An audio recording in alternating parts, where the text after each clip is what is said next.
The blood in the snow was the first thing Jacob Morrison saw. Not much, just a few drops, dark against the white expanse of the Kansas prairie. But out here, where winter stretched endless and unforgiving, even a few drops told a story. Something wounded, something running. Jacob pulled his coat tighter and urged his horse forward, following the trail. The wind bit at his face, carrying the metallic scent of an approaching storm. The sky hung low and gray, pregnant with snow that would come before nightfall. He should turn back. The cabin was still 2 miles behind him, and he'd only come out to check his traps. But the blood kept appearing, a breadcrumb trail leading north toward the rocky outcropping where the creek cut through frozen earth. And then he heard it, a sound so faint he almost missed it beneath the wind's howl. A baby crying. Jacob's heart clenched. Out here? In this cold? He spurred his horse faster, rounding the outcropping at a gallop. The woman was huddled against the rocks, cradling a bundle wrapped in hides. Her dark hair hung in tangles across her face, and blood soaked through the deerskin dress at her shoulder. She looked up as Jacob approached, and the terror in her eyes hit him like a physical blow. She scrambled backward, clutching the crying infant tighter, and began speaking rapidly in a language Jacob didn't understand. Her voice was hoarse, desperate, pleading. "Easy," Jacob said, dismounting slowly with his hands raised. "Easy now, I'm not going to hurt you." But she kept talking, kept backing away until the rocks stopped her retreat. The baby's cries grew more insistent, tiny fists waving from within the bundle. Jacob took in the scene with a tracker's eye. The woman was Comanche. He could tell from her dress, the intricate beadwork on her moccasins. The wound on her shoulder looked like a bullet graze, still bleeding but not life-threatening. Her lips were blue with cold, and the baby's cries had that thin, reedy quality that spoke of hunger and exposure. They wouldn't last the night out here, not with the storm coming. He tried again, speaking slowly, keeping his voice calm. "I have a cabin, warm, safe." He pointed toward the south, then mimed a roof over his head with his hands. "Shelter, food." The woman shook her head violently, pressing herself flatter against the rocks. She spoke again, and though Jacob couldn't understand the words, the meaning was clear. "Stay away. Don't hurt my baby." The first snowflakes began to fall. Jacob made a decision. He slowly unbuttoned his heavy wool coat and held it out to her. "For the baby," he said, miming, wrapping it around the infant. Cold. Baby cold. The woman's eyes flickered to the coat, then back to his face. Suspicion and desperation warred in her expression. The baby cried harder, and she looked down at the small face, her own crumpling with anguish. Jacob laid the coat on the ground between them and backed away to his horse. He pulled out his canteen and a strip of dried venison, setting them beside the coat. Then he mounted up and rode a short distance away, close enough to help if needed, far enough to seem less threatening. The snow fell harder. After what felt like an eternity, the woman crept forward. She grabbed the coat first, wrapping it around herself and the baby, then the canteen. She drank deeply, some of the liquid dribbling down her chin, before carefully dribbling water into the baby's mouth. Jacob watched the sky. They had maybe an hour before the blizzard hit in earnest. After that, visibility would drop to nothing, and the temperature would plummet to deadly levels. He rode closer again, and the woman tensed. "We have to go," he said urgently, pointing at the darkening sky, then toward the south. "Storm, bad storm.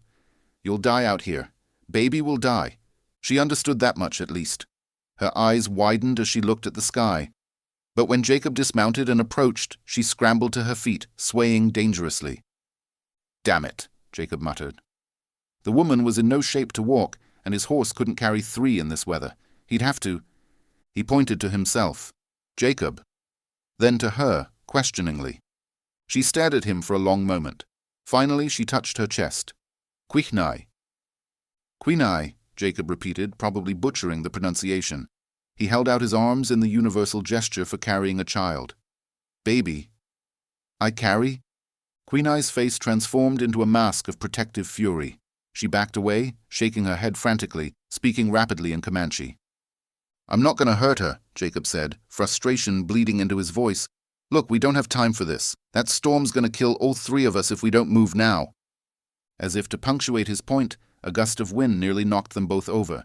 The baby's cries turned to frightened wails. Jacob had an idea. Slowly, he pulled out his knife. Kwihnai went rigid, her eyes tracking the blade, but Jacob just cut a long strip from his saddle blanket, then returned the knife to its sheath. He fashioned the fabric into a rough sling, put it over his shoulder, and mimed placing a baby in it against his chest. Then he pointed to Kwihnai, then to the horse. "You ride. I carry baby. We all go to cabin." Understanding dawned in Kwihnai's eyes, followed by a new wave of fear. She looked at her daughter, at the swirling snow, at Jacob's weathered face. She was making the same calculation he had. Certain death out here, or possible death at the hands of a white man. She spoke again, and this time Jacob caught a word that sounded like a name. "Pua," she said, looking down at the baby. "Pua."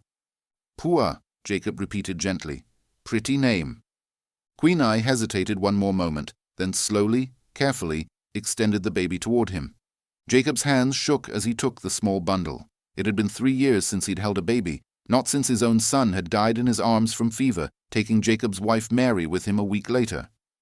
The weight of this child, warm and alive despite everything, made his throat tight. Pua stopped crying as Jacob settled her into the sling against his chest. She blinked up at him with dark, curious eyes, one tiny fist escaping the hide wrappings to grab at his beard. Despite everything, Jacob smiled. "Hello there, little one." He looked up to find Kwihnai watching him with an expression he couldn't quite read. Fear was still there, but something else too, a mother's desperate hope that she'd made the right choice. Jacob helped her onto the horse. She swayed in the saddle, clearly weak from blood loss and exposure, but she stayed upright. He took the reins and started walking, one hand steadying the baby against his chest. The blizzard hit in full force before they'd gone half a mile. The world became a whiteout, wind screaming across the prairie with enough force to steal breath from lungs. Jacob bent his head against it, following the trail more by instinct than sight. He'd walked this path 1,000 times in the 3 years since he'd built the cabin, knew every rise and dip by heart. Behind him, Kwihnai clung to the horse's mane. He could barely see her through the snow, just a dark shape hunched against the wind. The baby, blessed be, had fallen asleep against his chest, her warmth a small miracle in the freezing air. It took an hour to cover the remaining 1.5 miles. By the time Jacob saw the dark shape of his cabin emerging from the white, his hands were numb and his lungs burned from the cold. He led the horse directly to the small lean-to he used as a stable and helped Kwihnai down. She nearly collapsed. Jacob caught her with his free arm, the baby still secure against his chest, and half-carried her to the cabin door. The interior was cold. He'd let the fire burn down to coals before leaving that morning, but it was shelter from the wind. Jacob deposited Kwihnai onto his bed, then quickly moved to rebuild the fire. Within minutes, flames were crackling in the hearth. Jacob lit 2 lanterns, filling the single room with warm light, then turned his attention to his unexpected guests.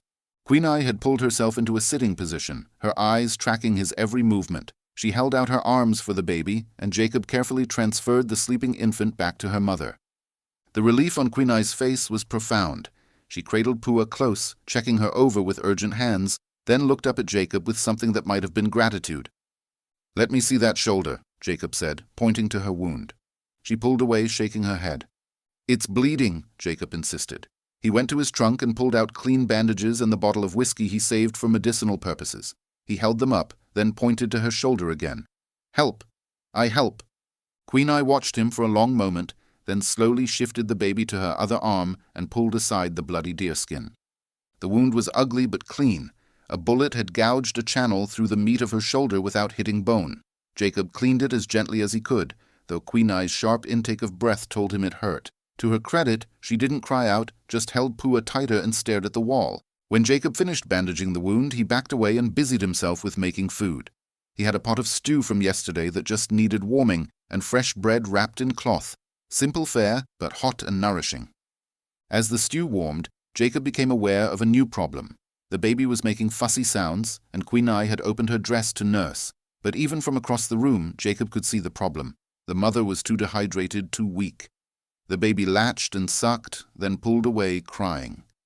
Kwihnai's face crumpled. She tried again, shifting the baby to the other side, but Pua just cried harder.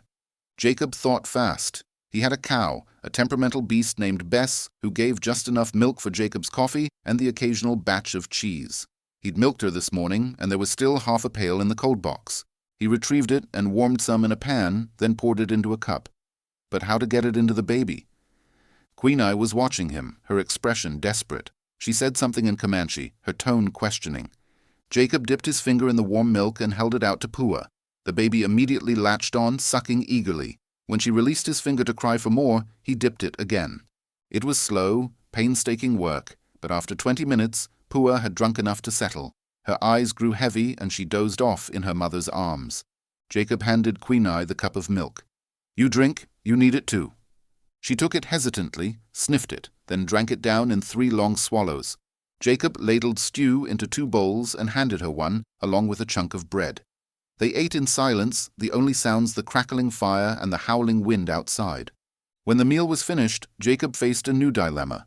He had 1 bed. He couldn't very well expect a wounded woman and baby to sleep on the floor, but the thought of sharing a bed with a strange woman, especially one who was terrified of him, seemed wrong. He solved it by dragging his bedroll to the far corner of the room, as far from the bed as the small cabin allowed. He pointed to the bed, then to Kwihnai and Pua. "You sleep here." Kwihnai's eyes narrowed with suspicion. Jacob pointed to himself, then to the bedroll on the floor. "I sleep here." She seemed to understand. Slowly, carefully, she lay down on the bed, Pua cradled in her arms, but her eyes stayed open, watching Jacob as he banked the fire and settled onto his bedroll. Outside, the blizzard raged. Inside, 3 unlikely souls huddled in fragile safety, separated by language and fear and the ghosts of violence neither had chosen. Jacob stared at the ceiling, listening to Kwihnai's ragged breathing and the baby's soft snuffles. He thought about Mary and little Thomas, about the fever that had taken them both and left him alone in this empty cabin. He thought about the Comanche raids he'd heard about, the white settlers' brutal retaliation, the endless cycle of violence that had clearly caught this woman and her child in its teeth. And he thought about the choice ahead of him. When the storm cleared, and it would, eventually, he would have to decide what to do with them. Turn them over to the army? Send them back to their people? Keep them here? He fell asleep with no answers, only the knowledge that for now, in this moment, they were all alive and safe. That would have to be enough. Jacob woke to the smell of something burning. He shot upright to find Kwihnai at the stove, frantically waving smoke away from a pan where what had once been bacon now resembled charcoal. Pua sat on the bed, wrapped in blankets, watching the proceedings with wide eyes. "Whoa, whoa!" Jacob jumped up and moved the pan off the heat. The bacon was beyond saving. Kwihnai stepped back, her expression a mixture of embarrassment and defiance. She said something in Comanche, gesturing at the stove and then at him. Jacob couldn't help it. He laughed. The absurdity of the situation, the woman's fierce determination to, make breakfast? Pay him back? It was too much. Kwihnai's expression darkened. She clearly thought he was laughing at her. Jacob held up his hands, trying to school his features into seriousness. No, I'm sorry." He pointed at the ruined bacon, then made an exaggerated sad face. "Breakfast is dead." Something in his tone must have translated because Kwihnai's lips twitched. She looked at the blackened mess in the pan and back at Jacob, and suddenly she was laughing too, a rusty sound, as if she hadn't had cause to laugh in a long time. The baby bounced on the bed, making happy gurgling sounds at the sight of her mother smiling. Jacob pulled out fresh bacon and started over, this time with Kwihnai watching intently. He pointed to each step, speaking clearly even though she couldn't understand the words. "Fire medium, not too hot. Bacon here, turn when brown." Kwihnai nodded, her eyes tracking every movement. When breakfast was ready, bacon that was merely crispy instead of carbonized, plus eggs from his 3 chickens and more bread, they sat at his small table to eat. Jacob had fashioned a nest of blankets on the table's corner for Pua, who was content to lie there and grab at her toes. Outside, the blizzard continued its assault. Jacob could barely see 3 feet beyond the window. They weren't going anywhere today. After breakfast, Jacob tried to communicate the storm's duration. He held up 7 fingers. Days. Maybe 7 days. Kwihnai's eyes widened. She looked at the window, at the white wall of snow, and back at Jacob. She held up 7 fingers questioningly, and he nodded. 7 days. We're stuck here together. She absorbed this information, her hand unconsciously moving to her wounded shoulder. Then she looked around the cabin, really looked at it for the first time in daylight. It was a simple space. 1 room with a bed, a table, 2 chairs, a stove, and Jacob's few possessions. But Kwihnai's eyes caught on details, the empty cradle in the corner, gathering dust. The woman's shawl hanging on a peg, too small to be for a man. The 2 wooden bowls painted with flowers, clearly made by feminine hands. She pointed to the shawl, then made a questioning gesture. "My wife's," Jacob said quietly. "Mary. She died. 3 years ago." Kwihnai understood the tone, if not the words. She touched her chest, then pointed to the east, and spoke a name. Her husband's name, Jacob realized. She made a cutting gesture across her throat. "Dead," Jacob said. "I'm sorry." They sat in heavy silence, two people who'd lost everything, stranded together by chance and a blizzard. Then Pua made an explosive sound and filled her wrappings with something that made both adults wrinkle their noses. Jacob and Kwihnai looked at each other. Despite the language barrier, despite everything, they both started laughing. Some things, apparently, were universal. The days developed a rhythm. Jacob would wake first, rebuild the fire, milk Bess in the lean-to, a frigid, miserable task that left him half-frozen, and start breakfast. Kwihnai would wake soon after, tend to Pua, and watch Jacob cook with the intensity of a student studying for examinations. They communicated through gestures, drawings in the dust on the table, and an evolving vocabulary of shared words. Jacob would point to objects and say their English names. Kwihnai would repeat them in her accented voice, then teach him the Comanche words. "Fire," Jacob said, pointing to the hearth. "Fire," Kwihnai repeated carefully, then "cuckoo." "Cuckoo," Jacob echoed. "Fire is cuckoo." "Water," he said, holding up a cup. "Water pa." By the third day they could communicate basic needs: hungry, thirsty, cold, warm, sleep, baby. And the baby, Pua, was a revelation. At 6 months old she was just learning to crawl, and the cabin floor became her kingdom. Jacob found himself watching her, enchanted, as she discovered his world. She pulled herself to his boot and tried to eat the laces. She found a wooden spoon and banged it against the floor with grave concentration. She spotted Kwihnai across the room and embarked on an epic journey across 3 feet of floor, celebrating her arrival with squeals of triumph. Jacob carved her a toy from a piece of scrap wood, a simple horse shape, sanded smooth so she wouldn't get splinters. When he presented it to her, Pua grabbed it with both hands and immediately tried to eat it. Kwihnai laughed, and the sound made something in Jacob's chest unfold like a flower opening to the sun. He caught himself watching her more and more, the way she moved around the cabin, graceful despite her healing injury. The songs she sang to Pua in the Comanche language, soft and sweet, the fierce protectiveness in her eyes whenever she looked at her daughter. On the 4th day, Kwihnai tried to make bread. She'd watched Jacob do it enough times, and she mixed the flour and water with determined concentration while Pua napped. But she added too much water, and the dough turned into a sticky mess that coated her hands and made her growl in frustration. Jacob came to help, his hands covering hers to show her how to knead in more flour. They stood there, flour dusting both of them, and for a moment neither moved. Jacob became acutely aware of her warmth, the scent of her hair. She'd bathed using the basin and it smelled of the soap Mary used to make, the rapid rise and fall of her breathing. Kwihnai looked up at him, and something passed between them, a moment of connection that transcended language. Then Pua woke with a cry, and the moment shattered. They stepped apart, both flustered, and didn't quite meet each other's eyes for the rest of the day. On the 5th day, the baby got a fever. Jacob woke to Pua's fretful crying and Kwihnai's worried murmurs. One touch to the baby's forehead confirmed his fears. She was burning up. Kwihnai looked at him with desperate eyes, speaking rapidly in Comanche, clearly asking what to do. Jacob's heart raced. He'd lost Thomas to fever. He wouldn't lose this baby too. He pulled out the medical supplies he kept: willow bark for fever, chamomile for sleep, clean cloths for cooling.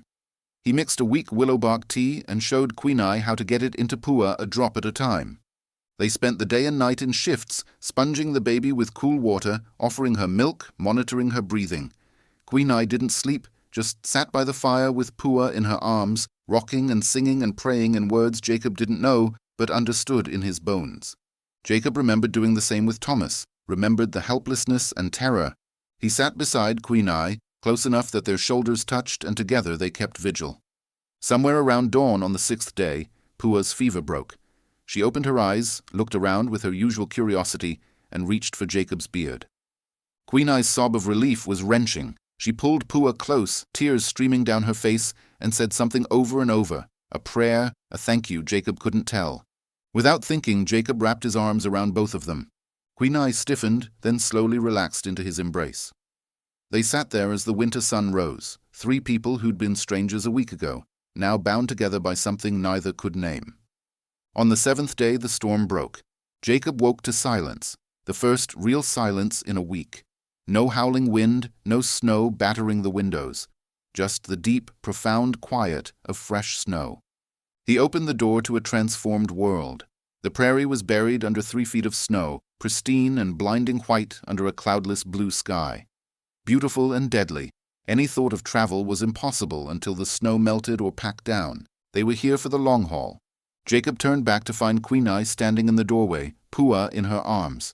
She looked at the snow, at the endless white expanse, and Jacob saw the war in her expression. Relief that the storm was over, worry about what came next. He wanted to tell her she could stay as long as she needed, that he didn't want her to go, that in one short week she and Pua had filled spaces in his heart he'd thought were dead forever. But he didn't have the words, not in English and certainly not in Comanche. So instead he said, "Hungry?" and pointed to the stove. Kwihnai's expression softened. "Hungry," she agreed in accented English. Then, "Jacob, good." He understood. Jacob, good, not a threat, maybe even a friend. "Kwihnai good," he replied. "Pua good." She smiled, and it transformed her face from merely pretty to beautiful. They made breakfast together, working in comfortable synchronization. Kwihnai set the table while Jacob fried eggs. He poured coffee while she warmed milk for Pua. They moved around each other in the small space like dancers who'd practiced the steps 100 times. After breakfast, Jacob went to check on Bess and the chickens, dig paths through the snow, assess the damage. Everything was intact. The lean-to had held, the animals were fine if annoyed at being snowed in.